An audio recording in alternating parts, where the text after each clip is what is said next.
of psychologists and psychiatrists on their staff. If a community-based agent has a good track record of intelligently carrying out assignments and has access to a computer, the CBA may apply to the local control center for assignment to discredit work. Excellent communication skills are required. Some of the activities CBAs carry out under supervision are monitoring message boards, blogs, and open media like indie media for target posts. This is normally done in special shifts and under scheduling and control at higher level than your local CC. This monitoring is assisted by blog scanning software which will detect and instantly flag posts relating to activities. The CBA doing this work will immediately reply with comments like someone isn't taking their medication or target name has provided absolutely no evidence. Wow, on my YouTube channels. This is happening and has happened a lot. The CBA will then report the post to higher level supervisors for possibly more detailed responses. Monitoring newspapers in your area for letters to the editor regarding activities.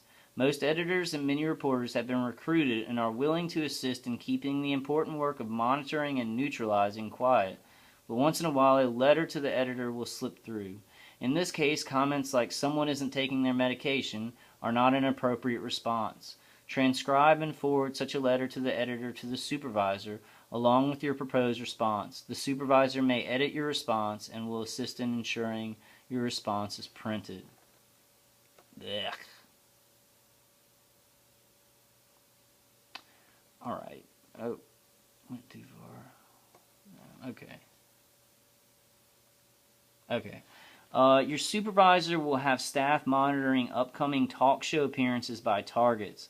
While most talk show hosts, even those somewhat sympathetic to targets, have received discrediting information and often will not host targets, some targets do manage to get on the air. In this case, your supervisor will assign you to call into the show and instruct you as to the appropriate things to say, such as rebutting the target's claims, pretending to be a target calling, and making wacko statements such as, UFOs are harassing me, or pulling the discussion away from real activities into something like media mind control. Agents who have excellent persuasive communication skills can be assigned, with careful coaching and preparation from supervisors, to pretend to be a target and get on talk shows known to air targets as the guest. These opportunities are great ways to discredit targets by talking about UFOs, things like black helicopters following you, foil beanies, satellites parked just above your home, and perhaps events normally considered paranormal like seeing things that appear and disappear. These discrediting topics must be a total surprise to the host, only mentioned after the show is in progress. CBA can casually describe the odd behavior exhibited by the target as a result of around-the-clock activities to the target's neighbors. The idea is to focus the neighbor's attention to the target's behavior, hinting that maybe the target is mentally ill. This is easy once the target has developed suspicion that everyone is out to get him or her. It is a special honor for CBAs to be chosen for target discreditation work. A special honor in quotation marks. It's the lowest slime snake form of work that you could ever do in the world, besides actually, torturing and remote neural manipulating targets. This makes me sick reading this. This is the first time I've read this, but I may not be able to get all the way through, but I'm just going to read up to an hour. But please come here to electronic weapons, and it's going to be on like the second one down. This is very extensive training that they I guess that I can't remember her name. Oh gosh, I'm gonna go back up. 7 trade. Dr. Ronnie Kilda got from a source, from a confidential source. Number 7, trade-related punishment. This section will give some examples of ways community-based agents with specific trades or situations in the community can apply deniable punishment to targets. Underground utility crews, where the management has been recruited, schedule messy, noisy maintenance at the target's home, or business if the target runs a business. This can include having the street torn up for extended periods or repeatedly, Funding for unneeded work is available from headquarters. Taxi drivers can delay arriving when called by the target, especially when going to the airport. Bus drivers have leeway in nasty weather, for example, to stop one stop away from a waiting target and wait there for perhaps 5 minutes, ostensibly to get back on schedule. This can also cause the target to miss connections with the next bus or train. This is especially effective when the target, exposed to bad weather, can see the bus waiting up the street for no apparent reason or not stopping at all at your bus stop. Repair trades people can keep getting it wrong, necessitating many recalls, be late, be messy, overbill the target, and even damage things which were okay. This is especially effective in the automobile repair trade. Medical lab technicians can substitute blood samples or otherwise falsify results, making the target appear to have absolutely no reason for their complaints. Police can frequently pull the target over for frivolous reasons. Telephone and cable TV technicians can reroute legitimate calls to the target's number in large numbers, and this will cause the target to get very angry with these totally innocent callers. Store staff, where the target shops frequently, can be instructed to remove items the target is known to need when a target is known to be coming. I've heard so many targets talk about this, target individuals talk about this. It's happened to me very, very frequently with lots of things. Store management can stop ordering a target's favorite item. Restaurants and food delivery services can tell the target they are out of an item known to be a favorite of the target. The key to successful punishment by tradespeople is that while the target is very likely to know they are being punished, these punishment acts must appear to the general public as life's normal breaks. Number 8, target's home. So this may be the last thing that I read through. I may just continue. I may just continue either tomorrow or tonight and finish reading through this. We'll just see how far we get here. 8. Target's home. Punishing the target at the target's home is essential for effectiveness of Secret Service operations. If the target were punished in the community but was allowed sanctuary in their home, the creation of a prison without walls would not be complete. One of the very first things the control center will arrange is for homes or apartments adjacent to the target's home to be occupied by both community-based agents and the members in the electronic operations manual. Because operations are carried out 24/7 in shifts, homes and apartments which are leased or owned by staff are not used as dwellings.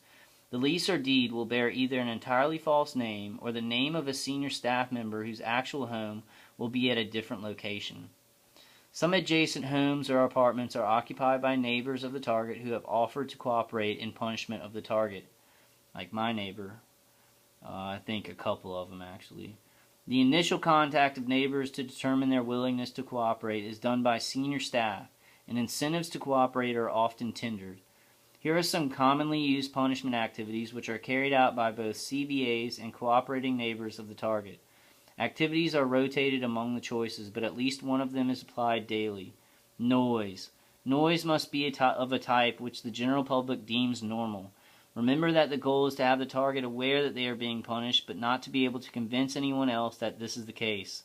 See the guy running water whenever I go into the bathroom or shaking the toilet.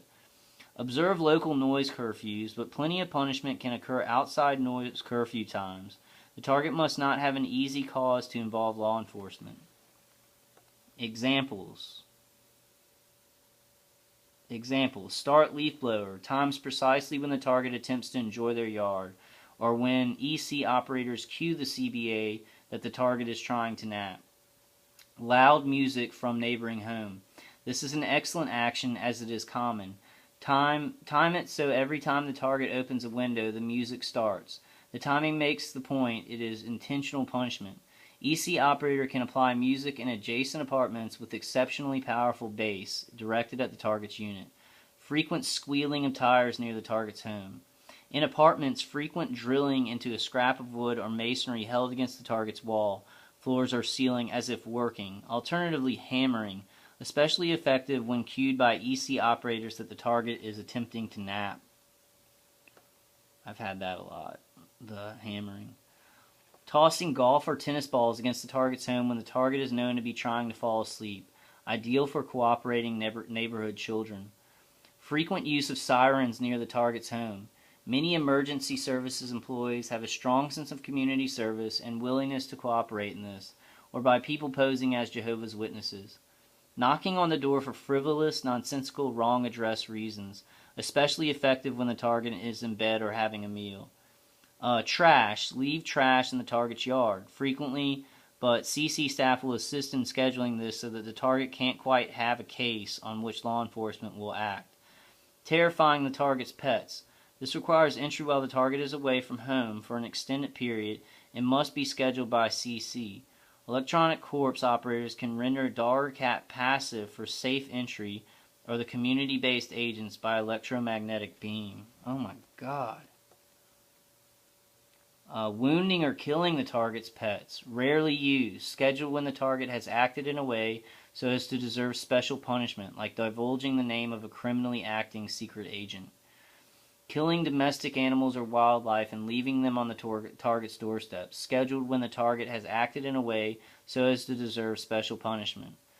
Where the target owns substantial land, noxious activities can be arranged and built for next to the property. In one case, a dump, an auto racetrack, and a prison were built adjacent to a target who owned a large farm in an area of natural beauty. While this is rare, it does illustrate commitment to delivering punishment to those deserving of it, in quotation marks. Alright guys, I can read a little bit more.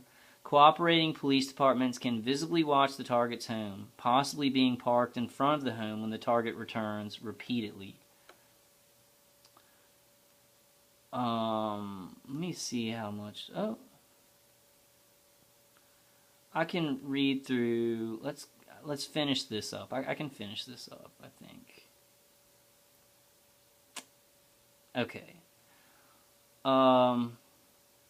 Police officers who refuse to take complaint of harassment and sabotage of the target, who they label disturbed, really are not allowed to make diagnoses, as only medical doctors can do, but may get a raise price for their unlawfulness afterwards. Police follow orders by example. Stay Behind, secret military-led organization created by the CIA after World War II in NATO countries. They give orders in secrecy to police, media, legal systems, and judges, etc. Thus, being above parliaments and governments, as demonstrated, for example, in Norway, when in 1957 the chief of Stay Behind, Sven Olestad, gave the security code of Norway to MI6, British intelligence, in the UK acting on his own. We have to trust our allies, he had said. Today the security code of Norway is kept in Wales. Originally, Stay Behind was created with good intentions to fight communism. Today it is out of control, and a new, much bigger Stay Behind 2 is active in Norway. The Stay Behind logo resembles the NATO logo. Okay, so this is getting into the Stay Behind policy. So this is by the late Chief Medical Officer of Northern Finland and targeted individual, Dr. Ronnie-Leena Luukkainen-Kilda. It's information she got from a confidential source of training for these, for training for gang stalkers and perpetrators who do this sort of activity. Also talking about the electronic surveillance units, which would be the people, remotely surveilling us and giving instructions out, to DHS fusion centers, InfraGard, people who work for those, or Community Watch. Wow, some really good information. I'm going to have to go through that again kind of on my own, but a lot of it is very familiar to me, and I'm sure a lot of you guys out there, things that we've experienced. I am coming up to about an hour, so I don't have a lot more time.